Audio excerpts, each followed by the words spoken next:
Have you ever met one of those people who just can't be stopped? It's like they're unstoppable. Yeah, I have. Me too. What's their mystique? Nothing stops these people.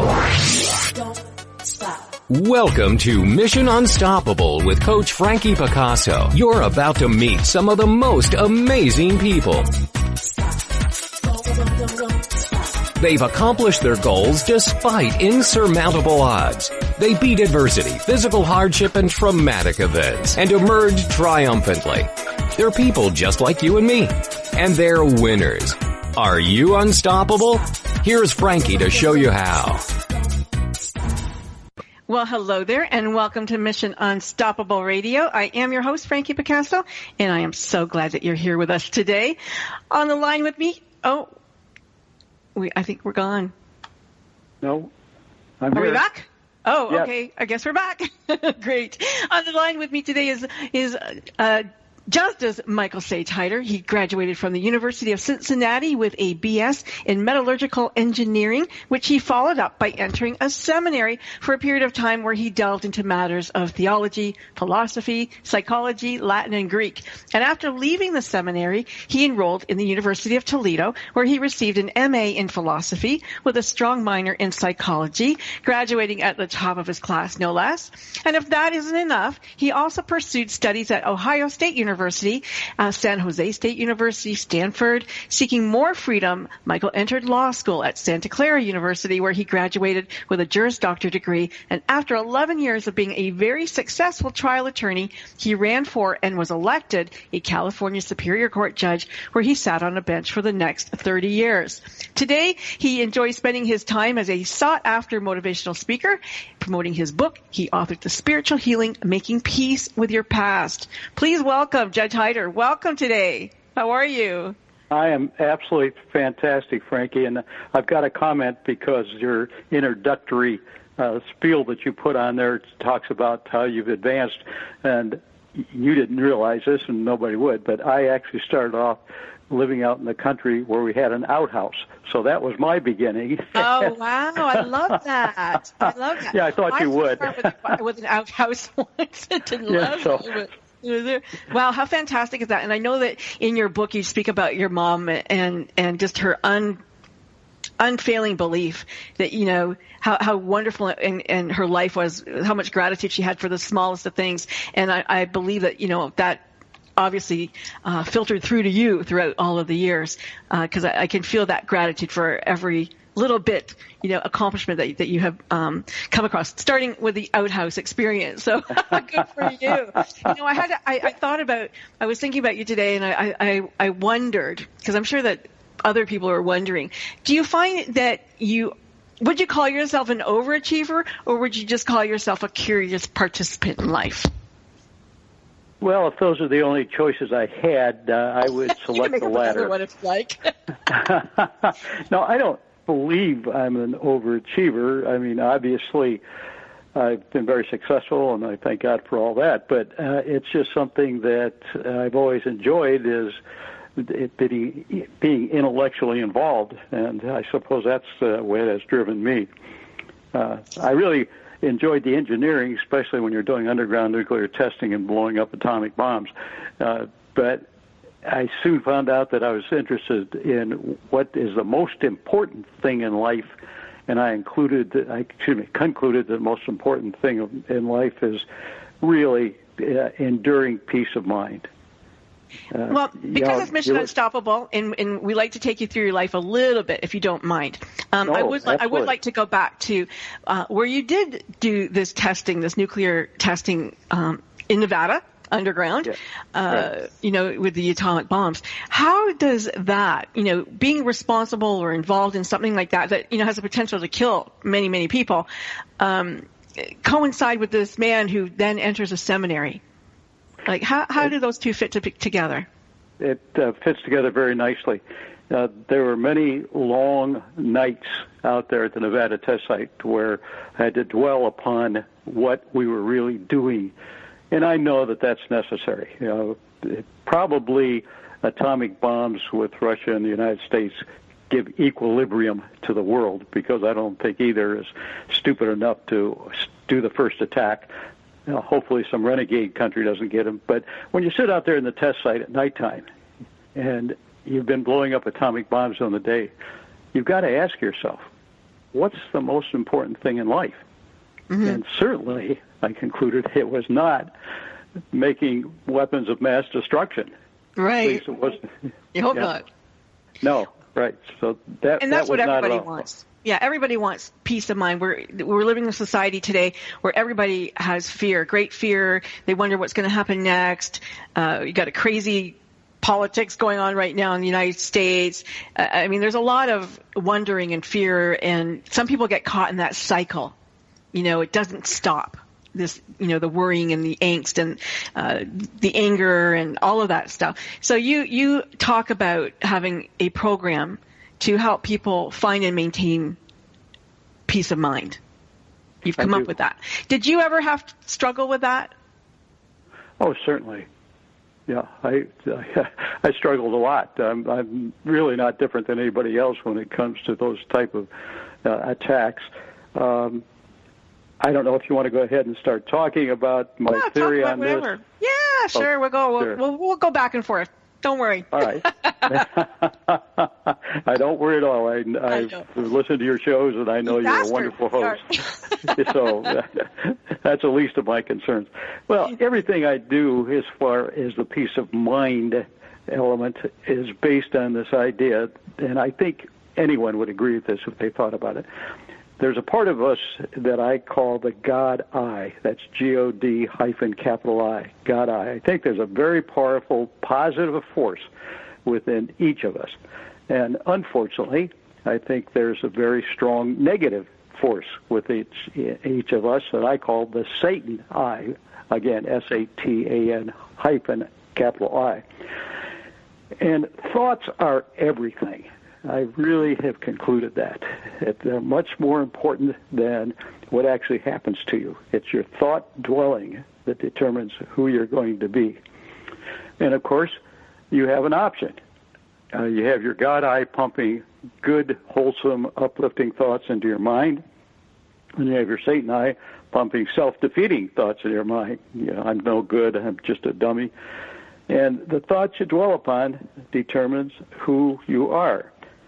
And I have what I call the Heider thought-dwelling experience that I would very much, if you'll permit me, allow me to do this little experience with you and your guest. Sure. Can I do that? Absolutely. All right. Thank you. We'll practice on Karina, our producer. Well, I guarantee you this will work on everybody. This is a universal truth and I mean this, if you buy into this, which you should, it'll change your life. So I'm going to ask everybody who's listening to your show, and yourself, of course, and Karina, to please close your eyes, lower your head, and I want you to dwell on these God-eye positive thoughts that I'm going to recite. So here we go. Eyes closed, heads down. Think about how excited you were when you got your first car. Think about how excited you were when you moved into your first apartment. Think about the day you fell in love. Think about the day you were engaged. Think about how beautiful or handsome you looked on your wedding day. Think about the day that your first child was born. And think about cuddling that child, caressing, kissing the child. Think about the happiest day of your life. Okay, heads up, eyes open. Frankie, how do those thoughts make you feel? Oh, they make me feel warm and fuzzy. Wonderful. Me too. Yeah. They definitely do. Yeah, now that's important. Now we continue our experiment with a very nasty exercise, and I very much apologize for having to do this, but it's an important part of the Heider thought-dwelling experience that you've got to realize is the way things are. We're going to now close our eyes, lower our heads, and I'm going to ask you to dwell upon the following Satan eye negative thoughts. These are the type of thoughts that your Satan eye puts into your mind. Think about when you were physically abused. Think about when you were mentally abused. Think about the most horrible thing you ever did. Think about the most horrible thing that ever happened to you. Think about the worst day of your life. And think about what a complete schmuck you are. Okay, heads up, eyes open. Frankie, how do those thoughts make you feel? Well, they make me feel embarrassed, angry, frustrated. I can think of more. Right. Yeah, Obviously. They're horrible. It's a horrible experience. Horrible. A horrible experience. Okay. So what did we learn from the Heider thought-dwelling experience? That our thoughts can change our mind. I'm sorry. We are going to go to a commercial break in 30 seconds, so I want people to hold their thoughts, positive ones.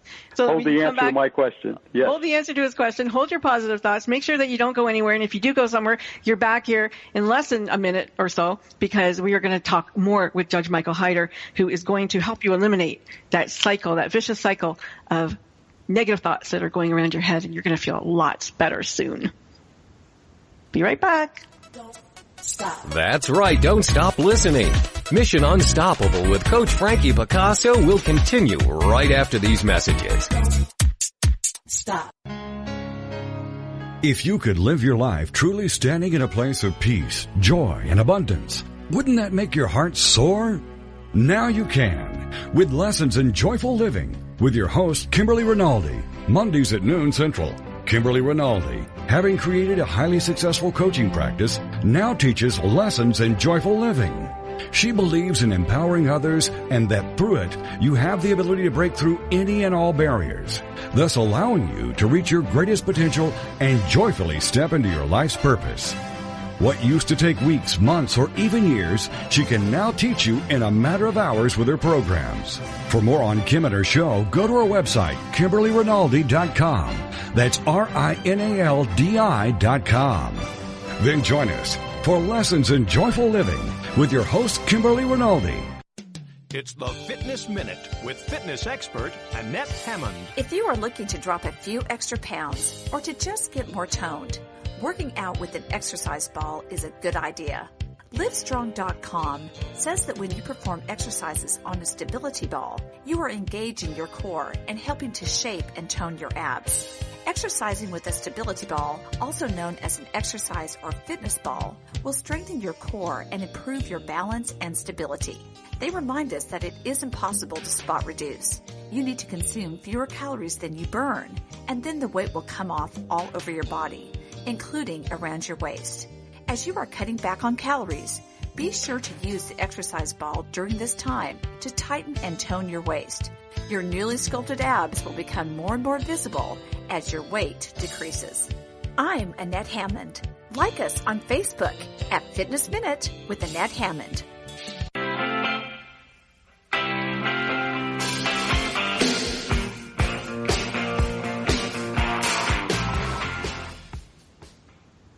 Okay, and we're back, and you are too. I know that you are, because you want to hear the answer to what Judge Michael Heider has to say about ridding your cells of those negative thoughts. We want to have enduring peace. So we thought about really things that made us feel warm and fuzzy. We thought about very negative things that didn't make us feel good at all. You know, the pit of our stomach kind of dropped, and we felt angry, or we felt some fear and embarrassment, frustration. Now, what are we supposed to do with it all? Yeah, well, let's pull it all together. Well, what's important about this is that nobody can argue with it. It's absolute. That if we dwell on the God-I positive thoughts that come into your mind, you're going to feel positive. Nobody can argue with that. If you dwell on the Satan-I negative thoughts that come into your mind, you're going to feel negative. That is 100% certain.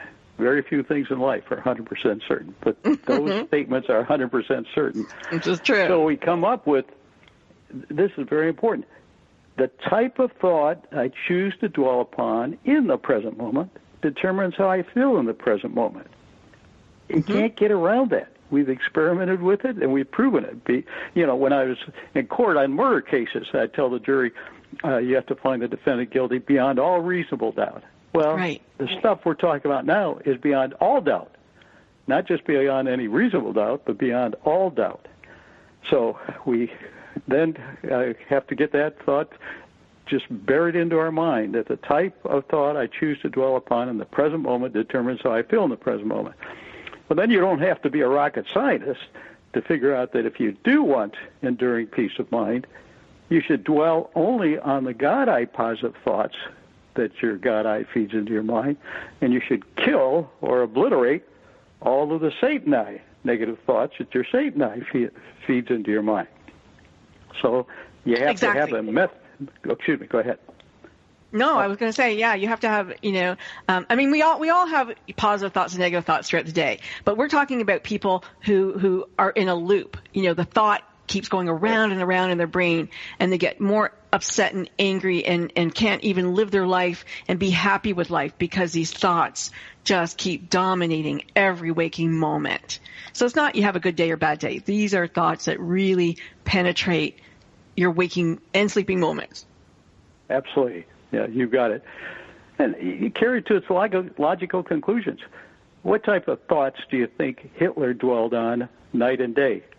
The Satan-I, superior race, black people are no good, Jews are no good, we're going to kill all those type of Catholics people. are no good, homosexuals are no good. Like, he just hated everybody, pretty much. That's right. And it consumed him, obviously. Yes. What type of thoughts did Mother Teresa think about? She, sees Jesus in everybody, and she's out there picking people up out of the gutter, and she's dwelling on her God-I positive thought. I hope your people understand that the type of thoughts you dwell on determine who you are. That's how strong this stuff is. Mm-hmm. You become the type of person because of the type of thoughts you dwell upon. So, obvious question. How do we kill all our negative Satan-I thoughts? Because you got to do that. Mm-hmm. And I've come up with this gimmick, and you may chortle, but it works. SOAP, S-O-A-P. You use soap. We're going to clean our mind. You're quick. You're a quick study. We're going to clean our mind with soap. And obviously it's an acronym. S stands for stop, O for obliterate, A for alter, and P for praise. So it works this way. The very nanosecond that you believe you're dwelling on a Satan-I negative thought, you immediately have to say, stop, stop, stop. Yell it out if you're alone, but be discreet if you're in a crowd. Stop. Obliterate. Kill that thought. Obliterate it. Stab, stab, stab the thought. Alter it. Geez, what a great time I had talking to Frankie yesterday or 2 days ago or whatever it may be. And praise God for all that we have. If you use SOAP, stop, obliterate, alter, praise, I guarantee you that you will soon be ridding your mind of these Satan-I negative thoughts. It is so important that people buy into this because, as we've proven, it's the Satan-I negative thoughts that destroy your peace of mind, and you've got to get rid of those. Let me ask you something. Can I ask you one thing? Because I in my own book, I talk about this a little bit, something very similar. But a lot of times people don't hear their thoughts. They really don't know that they can separate. There's a bunch of people inside our head, and you have to listen to the thoughts that you're having. And because they're there, a lot of times people don't separate what they're thinking from that. They can actually hear what they're thinking and stop that thought. So do you have anything to help people recognize what they're thinking? Absolutely. And that's a really good point that you just made. And the solution is, if I'm feeling bad, mm-hmm. then I have to stop and think, why am I feeling bad? And mm-hmm. the answer is, because I'm dwelling on a bad thought. Gotcha. So you're right. You're absolutely right. We may not always be cognizant of our thoughts. We're not trained to think about our thoughts. But the moment you're feeling bad, I guarantee you, again with absolute certainty, that you're thinking on a bad thought. We proved that. Right. The only time you feel bad is if you're dwelling on a bad thought. So for those of you who are out there and you think, oh, well, I've had a horrible life. Nothing ever positive has ever happened to me. But think about puppies or little baby kittens or things that do make everybody smile or feel good.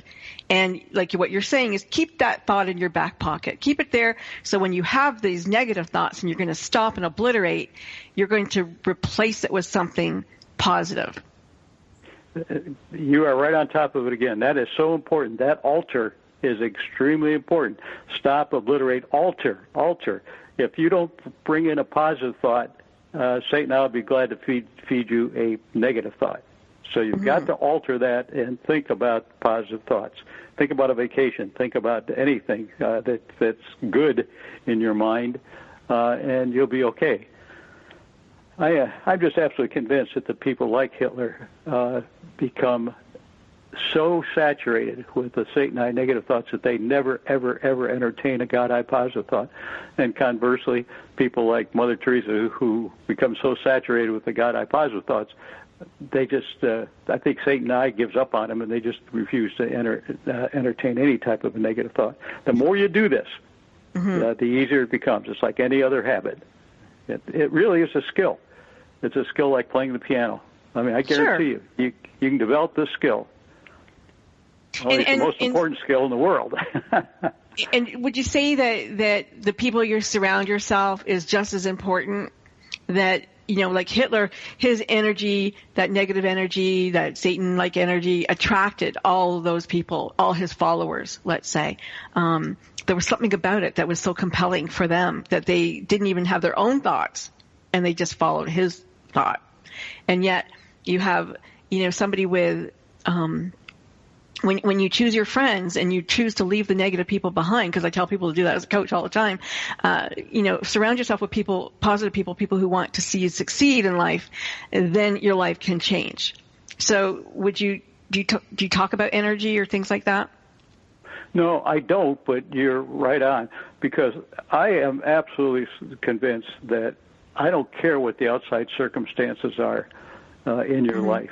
It's the thoughts you dwell upon that determine who you are.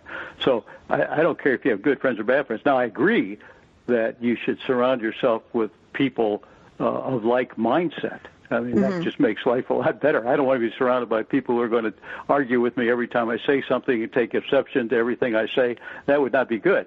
Yeah.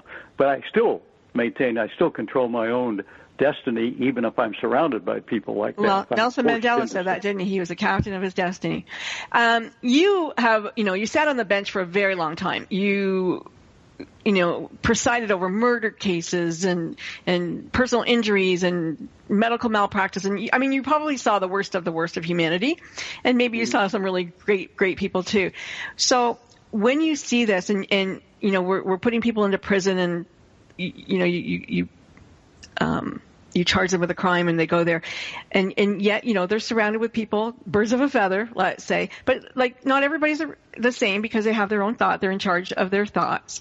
How difficult would you say it is, though, for people like a drug addict to be in a group of drug addicts and not have one, or an alcoholic to be in a bar and not have a drink? It must be difficult. Do you think prison is the best thing for people who really truly want to change their lives? I'm putting you on the spot. No, I don't think it's the best thing, but I think that people who truly want to change their life can change their lives no matter what the environment is. Right. I agree. People say, Frankie, how do I change my life? I said, change your thoughts. I mean, it really is that simple. It's that difficult, but it's that simple, isn't it? Yeah, that's really exactly what we're talking about, isn't it? That's exactly what we're talking about. Want to change who you are? Change your thoughts. And you've got some really good examples in your book. We're going to go to a commercial break, so I'll let you know this time in about 3 minutes. But you have some good examples in your book. And you yourself are a good example. You had an illness, you had cancer.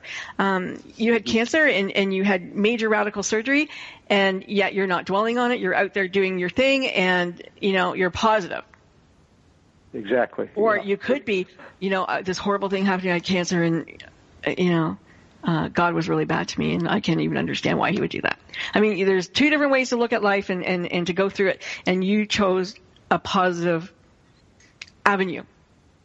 Yeah, there are much better examples than that, though. But there are good examples in your book, yeah. Let me just check here. Karina just gave me a time here, and we're going to see. Okay. I'm just going to have a look and see where we're at. 2 minutes. Okay, 2 minutes. We can set up probably Stephen. Sure. Well, or more than that. I mean, let me make this point to your audience. There's only three things that can take away your enduring peace of mind. And audiences are surprised when I tell them that. I've got 1,000 people in front of me, and I say, all of you in this room who have problems, it falls into one of three things. And one is what that despicable person did to you, and you'll never forgive them. Second thing is the stupid thing you did, and you won't forgive yourself. And the third thing is what fate did to you. Those are the only three things that can destroy your enduring peace of mind. But we talk about this, and I like to do this. I'll do this quickly. I like to use the veterans coming back from the wars, the Vietnam War, Afghanistan, Pakistan, wherever we may be. Look at the difference in these veterans that come back without legs. So many veterans kill themselves. The suicide rate is so high. But you look on TV and you look on the internet, and you see these other veterans in wheelchair races having a wonderful time, or wheelchair basketball. They're shooting from no legs, and they're in their wheelchairs. They had a world-class high jumper, a veteran, one leg, and he would hobble along, pick up speed, and jump over the bar. They had dance contests with one of the veterans is in a wheelchair. That's right. I got to take you to a commercial break right now. I'm very sorry to cut you off. Think about those people. Mission Unstoppable with Coach Frankie Picasso will continue right after these messages. Stop. It's words you never heard. Did you know that many prospective college students work under the management of handlers? A tutor helps with SAT preparation, while a consultant concocts the perfect resume to present to colleges. They say the closest people ever come to perfection is on their resume. But college admission staffs aren't so bubbleable, that means gullible, when it comes to sorting out students' qualifications. What's another word for a person with enough education to go to college? A tancum. The graduation cap was initially a hood and is believed to date back to the Celtic times when Druid priests wore capes and hoods to symbolize their intelligence. It's words you never heard. I'm Carolyn Davidson, and you can have fun challenging your words you never heard vocabulary with my free app, Too Funny for Words. It's the Fitness Minute with fitness expert Annette Hammond. A study done by the University of North Carolina found that Americans are not only eating more, we are eating more often.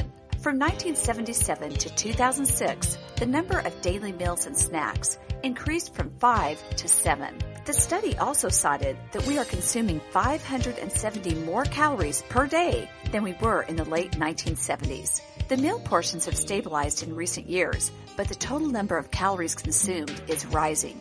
Eating 5 to 7 small, healthy meals throughout the day, instead of eating just 3 large meals, keeps your metabolism revved up and keeps your hunger away. But the operative word here is small. Choose fresh fruit, vegetables, and low-calorie nutritious food for your meals, along with daily exercise. I'm Annette Hammond. To hear other fitness and weight loss tips, visit our website at AnnetteHammond.com.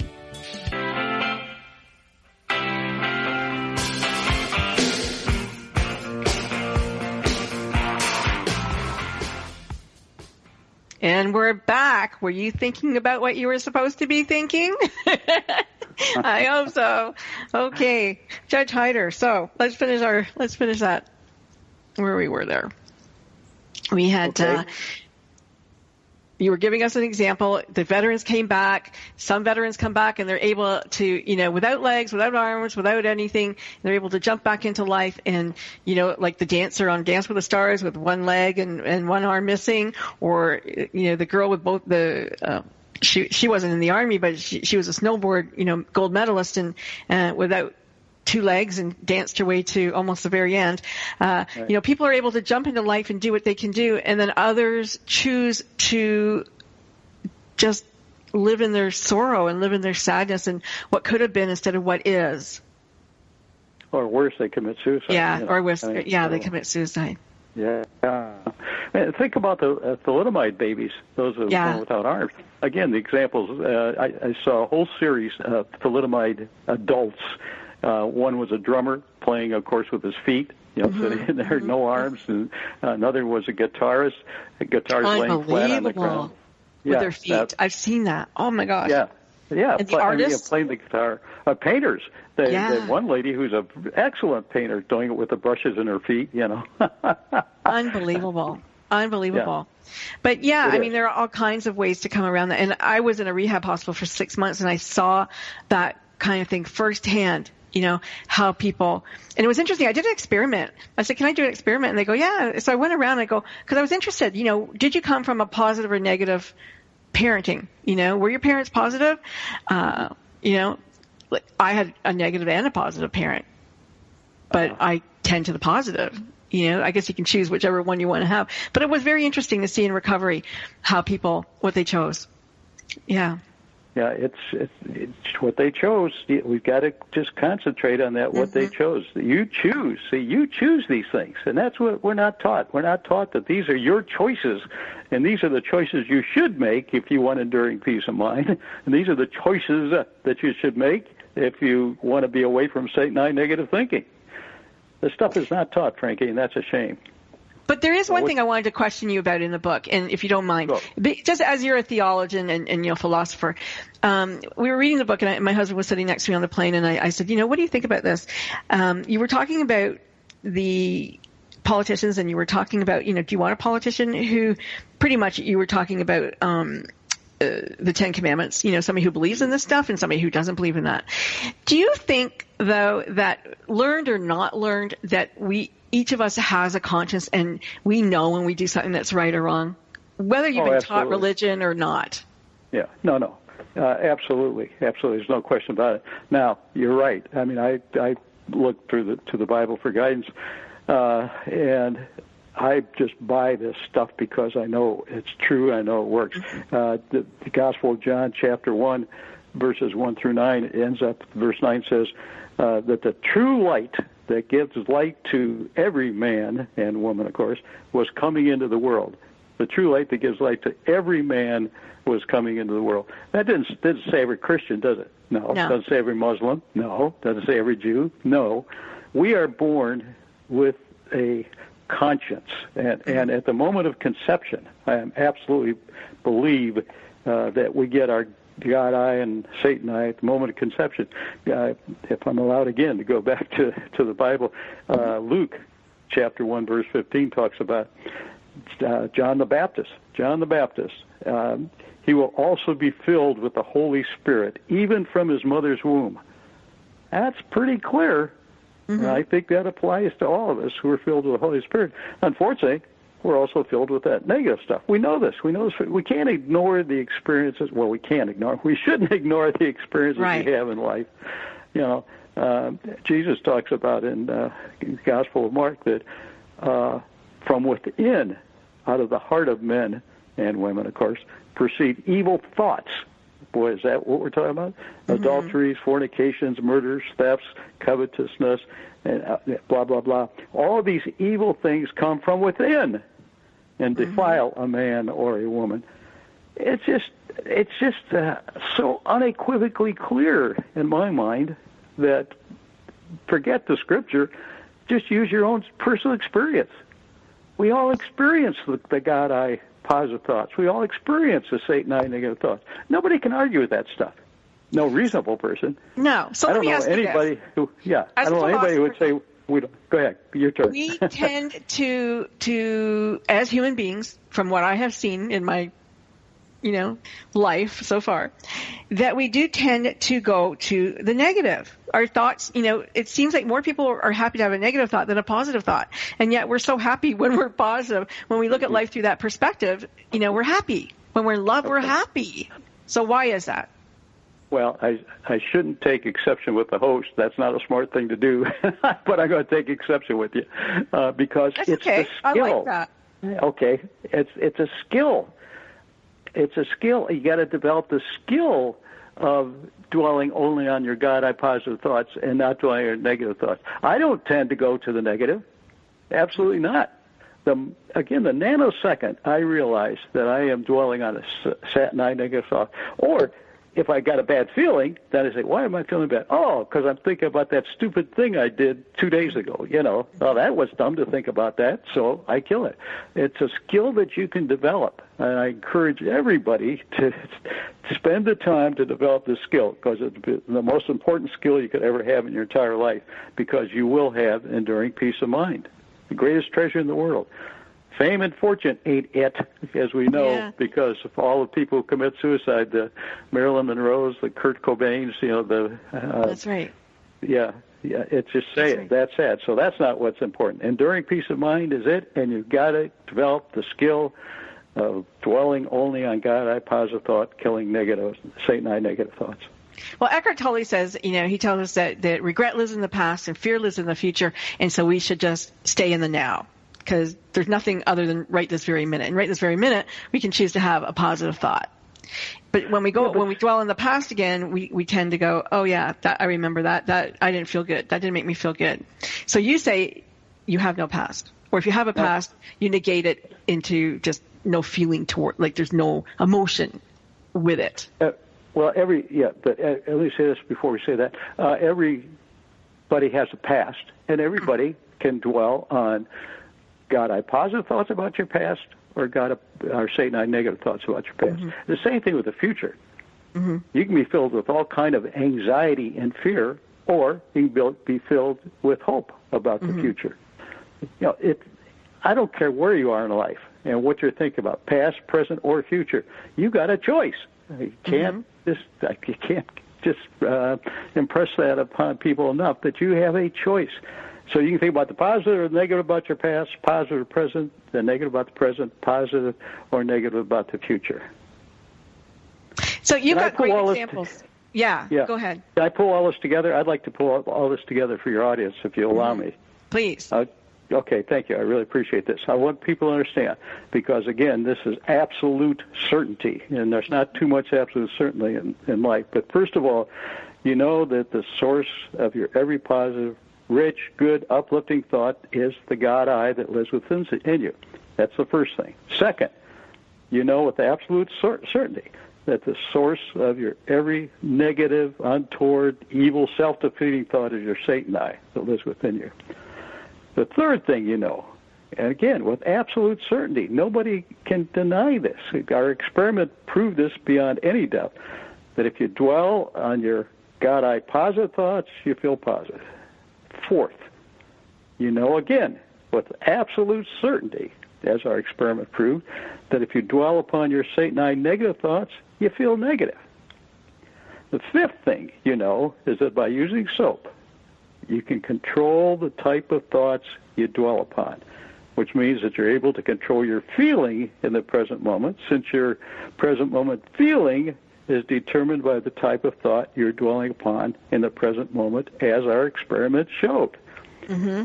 Sixth, therefore, you know, and this is important, that since you alone are responsible for the type of thought you choose to dwell upon in the present moment, which then determines your feeling in the present moment, then you must, whether you like it or not, accept full responsibility for how you feel in the present moment. In other words, you're responsible for your feelings every moment of your life, since you're responsible for the type of thought you dwell upon every moment of your life.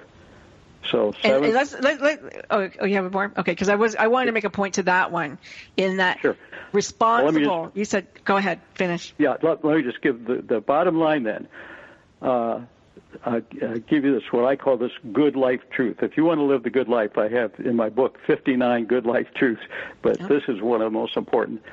That based on what we just said, you can't deny this, quote, I alone am responsible for how I feel every conscious moment of my life, end of quote. Those 14 words will change your life if you memorize them.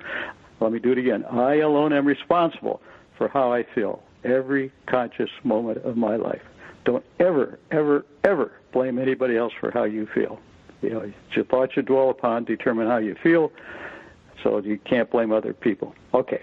And that was it. I thank you. And I alone am responsible, for my thoughts. Right. Regardless if somebody does something to me, regardless of somebody's screaming and yelling at me and hitting me, regardless of whatever bad thing is happening to you in any moment, you are still responsible for the thought that you have. Your choice. Your choice. Yep. Somebody spits in your face, you got a multitude. The normal reaction is to belt them one or spit back and do something. Yeah. You could calmly turn around and walk away. You could laugh at them. These are choices. These are real life choices. The Satan, the negative stuff wants you to do the negative things, of course. But in fact, it's really interesting. Just the other day, I had to learn my own lesson all over again. We were in a line at Costco waiting to get gas, and there was a long line, and we'd been there.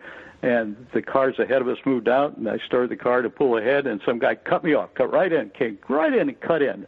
And I got out of the car. My wife says, "Don't go, don't go." I went in there, gave the guy a piece of my mind, and I was raging. And so help me, it kicked in, because I've done this so long, that I alone am responsible for it. I feel every conscious moment of my life. By the time I got back to my car, I was calm, cool, and collected, But it was a real living example for me that your first reactions are not always the best reactions. Yeah, you didn't hand him a copy of your book, did you? Jeez, I wish I would have thought of that. I'm not as quick as you are, obviously.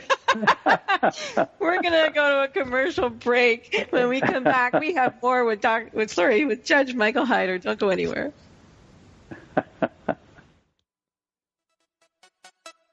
Don't stop. That's right. Don't stop listening.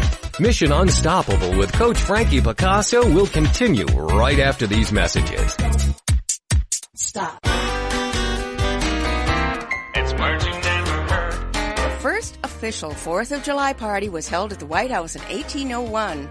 But did you know that countries other than the U.S. celebrate American Independence Day or July 4th? Denmark, Italy, Portugal, and England all have 4th of July parties. In fact, the British celebrate their independence with bungers and fizz gigs, otherwise known as firecrackers, just like in America. Squib is slang for an electric match used in pyrotechnics. Our dog celebrates July 4th every year the same way, by cowering under the bed. Many European celebrations take place, of course, at American military bases. I'd like to send a special thanks to all our armed forces stationed around the world for everything you do to provide freedom and independence to America. It's words you never heard. I'm Carolyn Davidson, and you can have fun challenging your words you never heard vocabulary with my free app, Too Funny for Words. The Center for Affordable Prosthetics is a nonprofit organization dedicated to providing low-cost 3D printed limbs to individuals in need. These guys are doing the world some good. Imagine the joy they bring to young and old amputees who cannot afford the thousands of dollars needed to acquire a prosthetic limb. These fine folks can do it with today's technology for a few $100, and they do it in style. With Star Wars, Marvel, and more themed limbs, it's the coolest thing ever, and hopefully will bring many smiles to many faces who before might not have had much hope of having a hand or arm or leg or foot again. Find the Center for Affordable Prosthetics on Facebook today and give them a like and a donation to their cause. Let's rally behind these hope bringers and tip the scale towards a brighter day.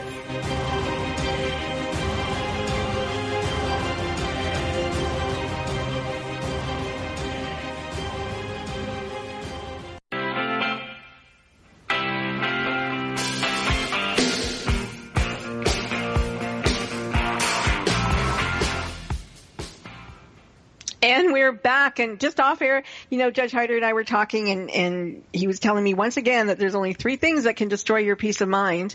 And, we want to also, so we're going to talk about that again so you don't forget. But what you really don't want to forget is how to overcome all of those things, those 3 thoughts, so that you can endure life with peace of mind and go forward with peace of mind, and that's really important. I would like you, and remember that you alone are responsible for, how you feel every conscious moment of your life, and that is the thoughts that you're thinking. So, Judge Heider, can you give us a couple of examples from your book? Because you've got some really good examples in your book. People in different situations, it's not everybody who's down and out. There are lots of people who just aren't even grateful for some of the things that they have. Mm-hmm. Yeah, it's interesting that you asked that question because in my book, I talk about 2 divorcees that I was handling at the time when I was an attorney. I did a lot of family law stuff. And these 2 ladies really caused me to write this book because the contrast was so stark different, and the factual situation was so stark and different. Mary, and that was her true name. I didn't try to cover this lady's identity up.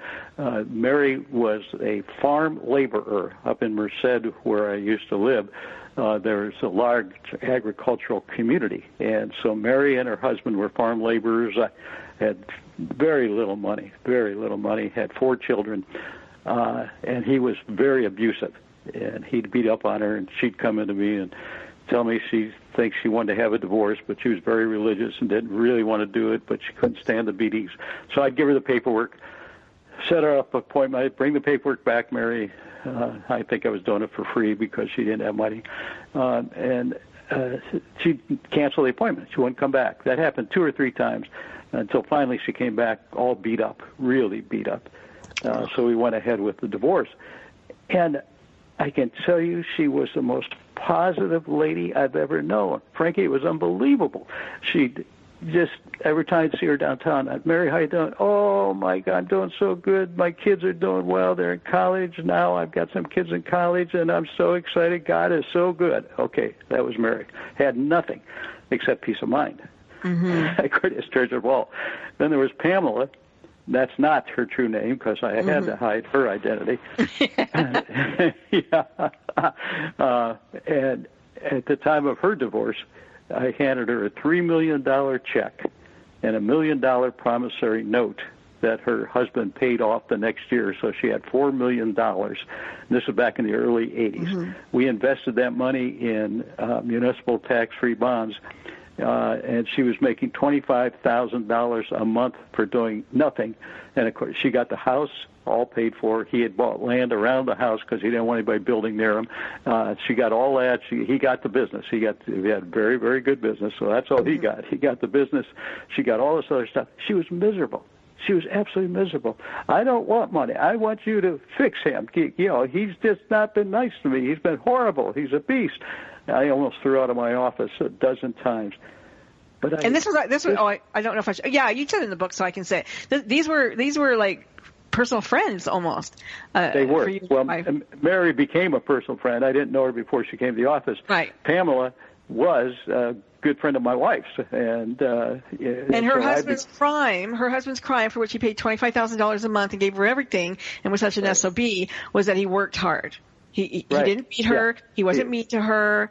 Nothing except that he worked hard. Not giving her the time she thought she should have. He's spending too much time there. He paid for the kids' college education. They'd say he was a great father. Everybody loved this guy, but he wasn't giving her the time that she thought she should have, which, of course, are Satan high thoughts. Instead of dwelling on all she did have, they took fantastic vacations and everything. And after all of that, Pamela, to this day, is still going on about what a SOB he is. Absolutely. And that really triggered me off, Frankie. That's what it really did. So, what's going on here? I'd see Mary, how are you doing, Mary? Oh, the world's great. I'm wonderful. My children are great. And then just before I left Merced, she started having grandchildren. And then I'd see her and say, oh, Judge, oh, it's wonderful, these grandkids. I'm going to go see them right now. What was the difference here? Well, we know now. I mean, it took me a long time to really develop everything I've put in my book, but it's a thought you dwell about. She's dwelling about how blessed she is with these wonderful kids and grandkids, and Pamela's just thinking about how she didn't get enough attention. So, but how do you get a Pamela? Because she is so stuck in her loop. How do we get a Pamela to even hear that thought and think that there's something wrong with it? Because she doesn't even know that her thinking is stinking thinking. She has no clue. I'm not so sure of that. I think that I'm not convinced. I think that she shuts out any of the God-I thoughts that say, Pamela, this is stinking thinking. Don't think like that. Think like this. I think they want the pity party. Mm-hmm. Yeah, it's enjoyable. Yeah, to them. Right. So I think that they... I think God-I is good inside of each one of us, and I think God I will say, don't give up that stinking thinking. Give it up. And I think they say no. I think God And how I many told friends Satan, does she have that would, even condone that for any length of time? I don't think she had any close friends. Yeah, she couldn't have. Because Nobody could put up with that.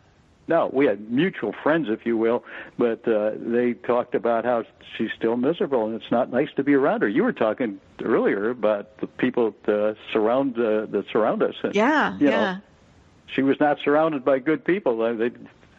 She just was not liked. I mean, who wants to be around Which shows you people money like that? doesn't make you happy. Money does not make you and happy. fortune are not it. You can have all the fame and all the fortune you want, and it doesn't mean anything. Ask Robin Williams, you know. Yeah. Let's talk about Stephen. Let's see. I use some different names for everything. Was that the kidnapped kid? Yes. No, Stephen? Yes. He was a kidnapped kid, wasn't he? Yeah. No, the sodomized. Yeah. Yeah. Okay.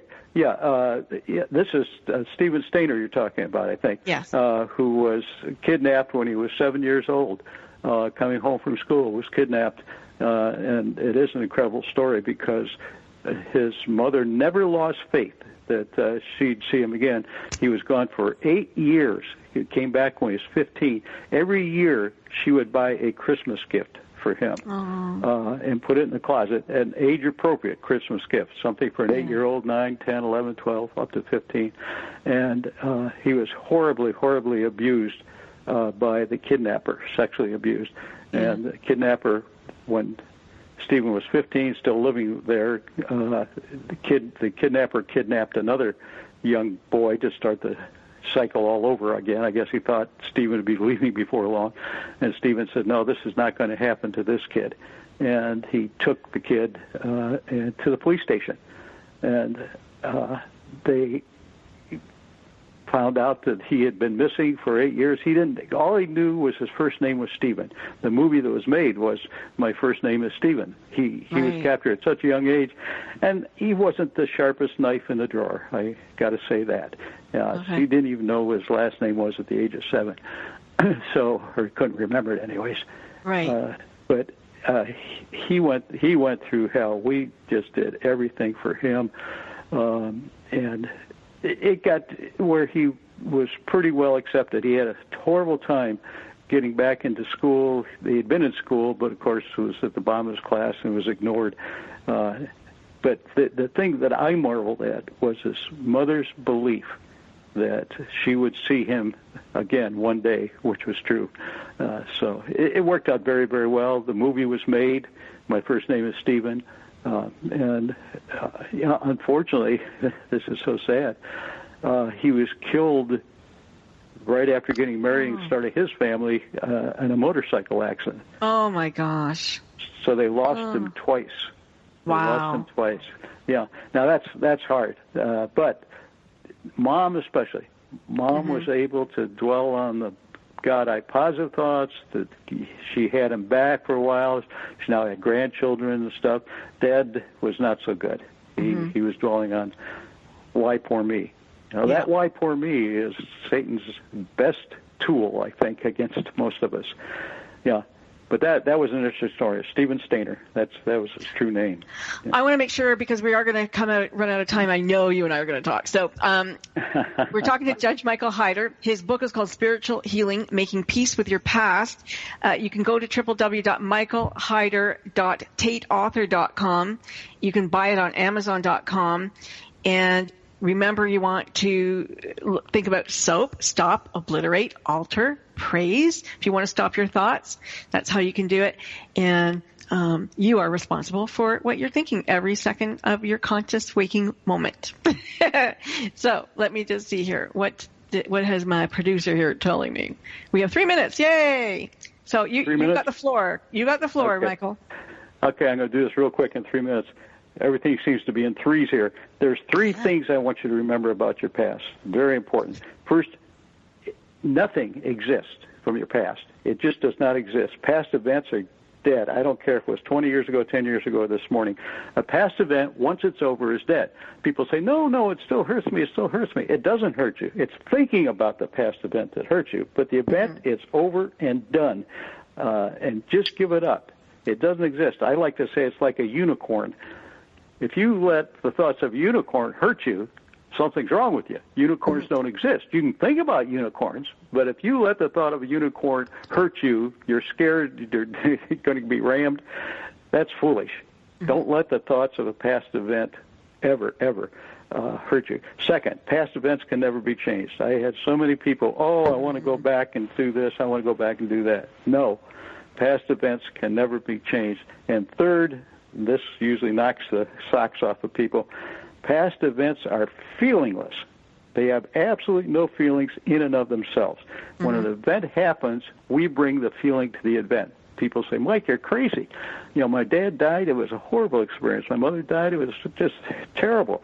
No, it's not. The death of a person doesn't mean anything. Hitler committed suicide. Was that good or bad? Well, if you were part of the Allies, it was joyous, wonderful. What if you remember the Third Reich? You were the number one guy under Hitler. It was horrible. JFK had enemies when he died. Most of us that were around, or anybody who was around at that time, was sad. The enemies were glad. We killed Osama bin Laden. We were happy. Anybody in Al-Qaeda was sad. A farmer has a big crop that fails. He loses his home because of the crop failure. The guy on the other side of the world. I got to say goodbye. I have to say goodbye. Okay. We only have 30 seconds, and I want to make sure that people know Judge Michael Heider. You have been listening to the brilliance of Judge Michael Heider. Please thank go out and get his you. book. If you want enduring peace of mind, you are going to want to read this book and hear more about him. So thank you so much for tuning in this week. And next week, I'll be back again. Thank you, Judge Heider. Oh, thank you, Frankie. Thank when you so very much. When the chips were down, they didn't stop. Stories of people who, when the odds were against them, turned defeat into victory. You've been listening to Mission Unstoppable with Coach Frankie Picasso. See you next time, and always remember... Don't stop.